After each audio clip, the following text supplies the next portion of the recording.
Bonjour à toutes et à tous. Moins 4 degrés 5. Imaginez les camping-cars. En ce moment, il faut les chauffer. Et là, je vais vous parler de chauffage de stationnement diesel. J'ai déjà un chauffage diesel, ce qu'on appelle le Chinasto, mais en fait, je l'avais déjà acheté à une société qui s'appelle Vevor. Et là, elle m'a contacté pour me demander de faire un test sur leur appareil de chauffage. Alors, je vous en parle tout de suite. Ça fait déjà pas mal de temps que j'ai ce genre d'appareil. Je l'ai placé déjà dans l'autre camping-car et là, celui-ci, c'est un 8 kW qui a été transformé en 2 kg. Je l'ai placé ici tout simplement parce qu'en même temps de chauffer le camping-car, je chauffe les chaussures. Et vous voyez, ça fait un paquet d'années que ça tourne. Le réservoir est dans la soute du fait que j'alimente aussi le Webasto qui me permet de chauffer mon eau.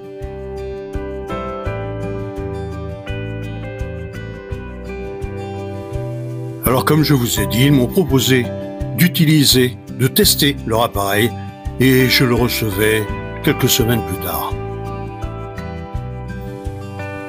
Donc j'ai reçu l'appareil. Il est dans un carton bien protégé et c'est un boîtier métallique avec une poignée.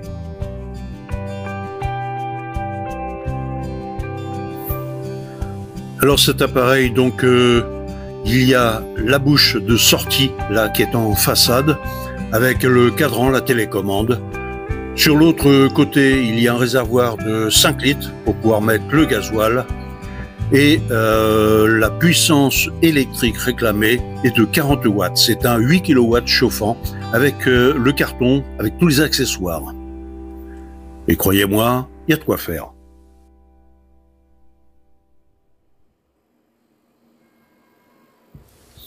Première chose, bien évidemment, les essais. Je l'ai branché sur l'alimentation stabilisée, j'ai mis du gasoil et c'est parti. Alors, bien évidemment, au départ, il semble inerte. Il n'y a pratiquement pas d'air qui sort. La consommation est de, je dirais, entre 6 et 10 ampères. Il est en mode préchauffage, tout simplement. Et tout est en train de s'initialiser, je dirais. On préchauffe le brûleur, en fait. Et il va y avoir, au bout d'un certain temps, la pompe qui va se mettre en route. Alors cette pompe-là, quand elle s'est mise en route, j'étais assez surpris parce qu'elle était relativement bruyante. Mais vous verrez, dans le temps, ça va s'estomper, c'est juste qu'il lui faut tout le temps pour s'amorcer, tout simplement.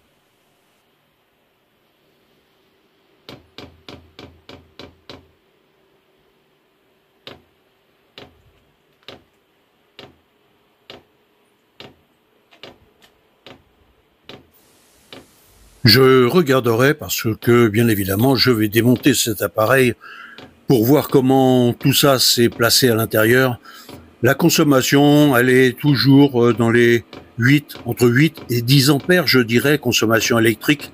On a le préchauffage, bien évidemment, qui est complètement actif, et la pompe qui tourne, et la ventilation qui va démarrer très sérieusement, puisqu'en fait, là, on commence à chauffer.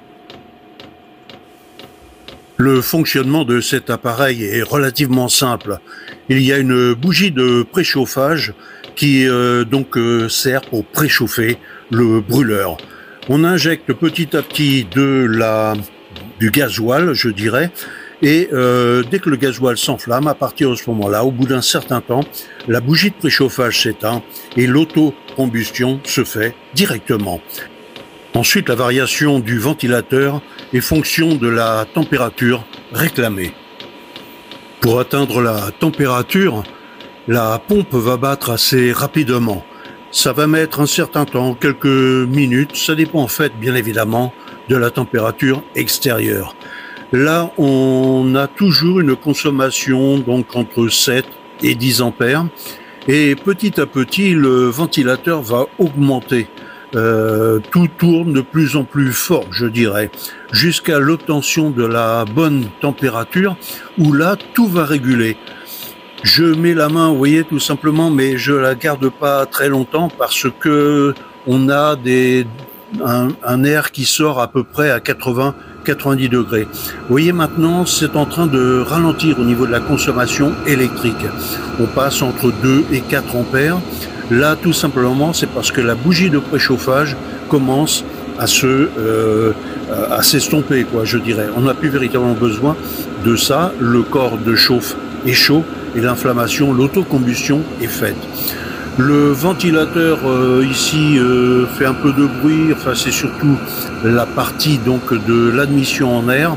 Mais dès qu'on s'éloigne un petit peu, on l'entend pratiquement plus.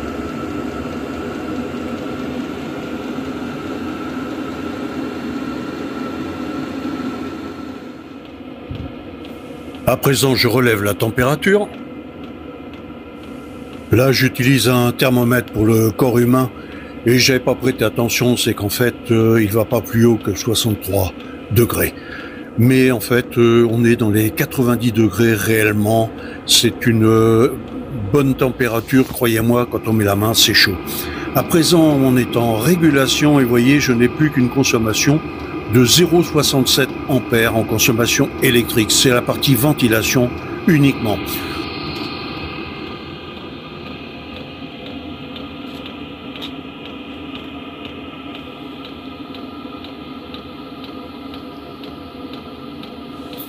Quant à la pompe, elle tape à 70-80 battements minutes environ.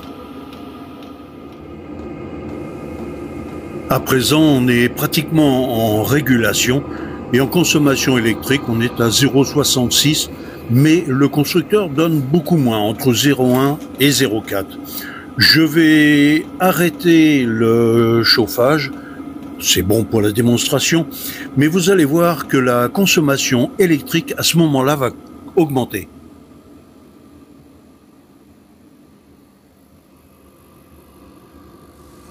Lors de l'extinction de l'appareil, la bougie de préchauffage se met en route pour être sûr de brûler tous les gaz qui restent dans le corps de chauffe. Une fois démonté, voilà ce que ça donne. Donc on a le réservoir ici qui fait 5 litres. On a juste à côté ici la pompe. Alors c'est cette fameuse pompe là que l'on peut à la limite remplacer. On en met une beaucoup plus faible. Je ne sais pas quelle est la valeur de celle-ci. Et donc à partir de ce moment-là, on change la puissance de l'appareil. La partie avant, la commande, je dirais en fait. Mais cette commande-là, je vais regarder, en fait, on doit pouvoir la retirer. Vous voyez, j'ai regardé derrière, on doit pouvoir la retirer parce qu'il y a quelque chose qui je sais pas, qui m'échappe. Je vais vous expliquer ça tout à l'heure. Donc, le bloc de chauffage, ici, dessus, qui est posé, et c'est là où j'en reviens. Donc, il est posé dans ce sens-là, la sortie ici. Mais en fait, la sortie, quand personnellement, quand je veux l'utiliser, la sortie, elle est devant. C'est un peu dommage parce qu'en fait, pour sortir, généralement, on souffle sur l'arrière et on peut raccorder après et ça permet de pouvoir paramétrer l'appareil. Là, ici, on n'a pas accès. Si on met la sortie derrière, bah forcément, le tableau, lui aussi est derrière, on peut pas régler. C'est quelque chose que j'ai du mal à comprendre. Mais vous allez voir, il n'y a pas que ça. La partie arrière, une ventilation, enfin une entrée d'air ici pour permettre à l'appareil de respirer, hein, d'aspirer l'air, et puis la sortie des câbles ici. Concernant l'appareil proprement dit, alors on a ici la partie donc de l'admission et de l'échappement. C'est malgré tout, il faut préparer les branchements des tuyaux d'admission et d'échappement avant que de le mettre en place. Au niveau de la fixation du bloc chauffant, il n'y a aucun problème, c'est complètement réversible. Alors vous allez voir où est-ce que je veux en venir en fait par rapport à ça. C'est surtout en fait que au niveau du tableau ici, on peut le placer de l'autre côté. Le tableau étant ici, on peut avoir l'aspiration devant, ce qui va bien, et surtout, c'est que la sortie de l'air va se trouver derrière. Et dans ce cas, il n'y a plus qu'à raccorder sur le camping-car. Et croyez-moi, ça change énormément la chose. Ensuite, puisque le bloc peut être, il y a la poignée, rappelez-vous dessus, puisque le bloc peut être, comment dirais-je, portable, puisqu'il y a une poignée. Pourquoi les constructeurs ne mettent-ils pas une batterie là-dedans? Il y aurait largement la place de mettre une batterie. Vous voyez? Largement, hein? Et à partir de ce moment-là, ce bloc-là serait complètement autonome. Il n'y aurait plus qu'à raccorder la gaine ici pour la faire entrer dans un atelier, dans une cabane, n'importe quoi, peu importe, à partir de ce moment-là, vous laissez le bloc dehors et vous avez la batterie qui va alimenter, vous pouvez placer là, qui alimenterait tout le système et on serait super peinard, là on aurait vraiment l'appareil complet. Alors voilà, avis au constructeur, mettez une batterie là-dedans, on a le réservoir. On peut envoyer ici, malgré tout, la chaleur dans le cabanon, dans la pièce qui nous intéresse, avec juste une toute petite ouverture. Hein. On passe, oui, il n'y a pas grand-chose, c'est du 7 cm, 7,5, peu importe. Voilà, donc c'est tout à fait possible. Et avec la télécommande et tout, on pourrait même mettre le truc en service ou l'arrêter sans avoir à sortir. Voilà. Concernant l'écran, alors là, franchement, genre, je sais pas si c'est le modèle que j'ai qui est comme ça, mais on n'y voit pratiquement pas, hein. Véritablement. Donc là, il y a peut-être quelque chose à faire. On peut adapter ça avec d'autres écrans. Mais là, on parle pas de modification. Là, disons que, voilà, dans l'état actuel des choses, cet écran-là, je le trouve un peu faiblard. En conclusion, je dirais que cet appareil-là est véritablement très bien. Surtout que, je vous dis, moi, perso, j'utilise cet appareil-là, je l'utilise depuis, je sais pas, 4 ans pratiquement. Je dis ce bloc-là, le corps de chauffe, hein, pas le boîtier, mais c'est la même chose puisque j'ai un corps de chauffe. J'ai aussi mon réservoir, vous l'avez vu dans le début de la vidéo, j'ai le réservoir qui est en 10 litres, mais bon. Et pareil aussi, j'ai installé le système avec une télécommande. Voilà. Donc j'ai eu ça, mais sincèrement, là j'ai vu les prix, c'est très intéressant. Parce que même si on doit le démonter, on a quand même pour 115 €, je crois, quelque chose comme ça, vous verrez le prix, je mettrai le lien en bas dans la description de la vidéo. Mais pour ce prix-là, on a tout. On a le réservoir, la machine, la pompe, la télécommande, enfin bon, il y a tout. Voilà. Je vais voir si je ne peux pas transformer ça pour l'adapter, pour le mettre dans mon camping-car, réellement. Je remercie la société Vevor très sincèrement de m'avoir envoyé ce mode de chauffage là. C'est un appareil qui est compact, c'est un gros avantage. On n'a rien à faire véritablement que de mettre les sorties pour avoir, enfin de percer, je dirais, le camping-car pour avoir l'entrée et la sortie. Mais concernant le bloc, tout est complet. On a le réservoir, on a la télécommande, enfin tout y est. Et concernant, je dirais, la durée, la qualité de l'appareil, pour en avoir utilisé déjà depuis pratiquement 4 ans, je peux vous garantir que ça fonctionne très bien. Aussi, une chose que je n'ai pas dite, c'est que le mien fonctionne aussi en altitude, ce qui n'est pas négligeable. Ça évite pour certains d'avoir à rajouter ce qu'ils appellent des kits altitude. Là, il n'y a pas besoin. Je sais que je l'ai utilisé, je crois que c'est à 1650 mètres, donc vraiment en altitude, et ça fonctionnait très très bien.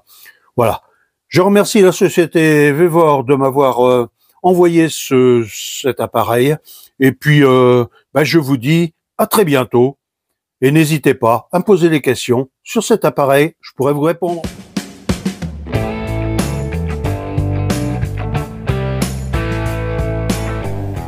Si cette vidéo vous a plu, likez et puis abonnez-vous pour la prochaine. Allez, à bientôt.